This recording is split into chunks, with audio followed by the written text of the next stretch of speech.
Hello friends, cooking રેસિપીસમાં તમારું સ્વાગત છે। આજે આપણે બનાવીશું ફુદીનાનો પાવડર। અમારી ચેનલમાં તમે નવા આવ્યા હોય અને હજી સુધી ચેનલને સબસ્ક્રાઈબ ન કરી તો સબસ્ક્રાઈબ કરજો, લાઇક કરજો અને વધુમાં વધુ શેર કરજો। આજે તબિયતના કારણે થોડોક અવાજ બેસી ગયો છે, એટલે આપણે આ ફુદીનાના પાન છે તેને એક સારી રીતે મેં ધોઈ બે પાણીએ અને આ રીતે આપણે સૂકવી દીધા છે। તો પાન છે એ ડ્રાય થઈ ગયા છે।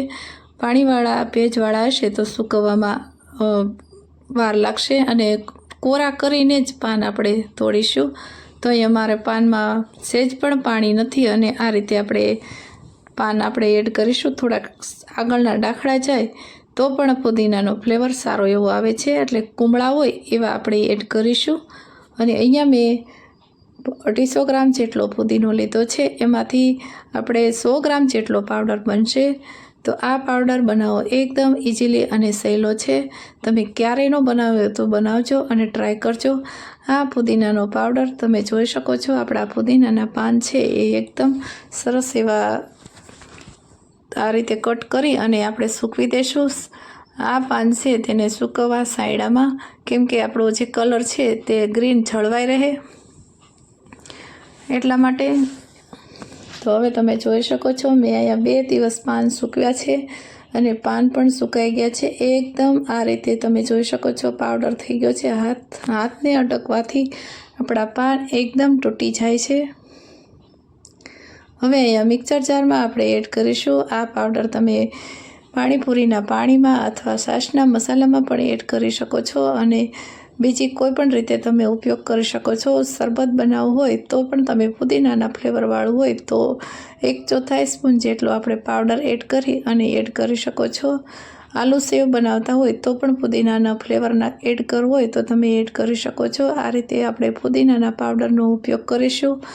જ્યારે માર્કેટમાં ફુદીનો ન મળે ત્યારે આપણે પાવડર એડ કરવાથી આ રીતે આપણે ઘરે પાણી બનાવી શકીએ છીએ, પાણીપુરીનું। તો અહીંયા મિક્સર જારમાં આપણે આ રીતે ક્રશ કરી લેશું।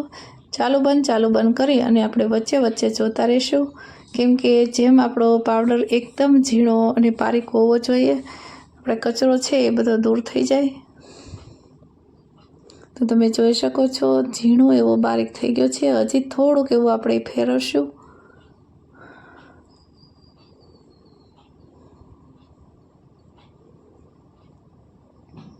તો આ રીતે આપણે મિક્સર જારમાં આ પાવડર બનાવવો એકદમ ઇઝીલી છે। તમારી પાસે નાની જાર હોય તો પણ એમાં તમે પણ કરી શકો છો, પણ મારી પાસે ફુદીનાના પાન વધારે હતા એટલા માટે આપણે એમાં એડ કરી છે મોટી જારમાં। અને હવે આ રીતે તમે એક ગળણી લઈ શકો છો અને આ રીતે તમે જે ફુદીનાનો પાવડર છે તેને આપણે એકદમ સરસ રીતે સાળી લેશું, એટલે જે કંઈ કચરો હોય તે દૂર થઈ જશે અને પાવડર એકદમ ઝીણો એવો બારીક એવો સરસ એવો બનીને રેડી થઈ ગયો। તમે જોઈ શકો છો સહેજ અમથો જ કચરો નીકળ્યો છે।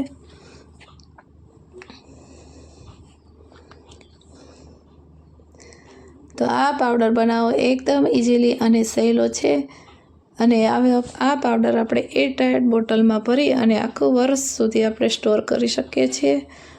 આ પાવડર બનાવવો છાશના મસાલામાં એડ કરવાથી એનો ફ્લેવર એકદમ સારો અને સરસ આવે છે। તો તમે જોઈ શકો છો અમારી રેસીપી બની અને રેડી થઈ ગઈ છે।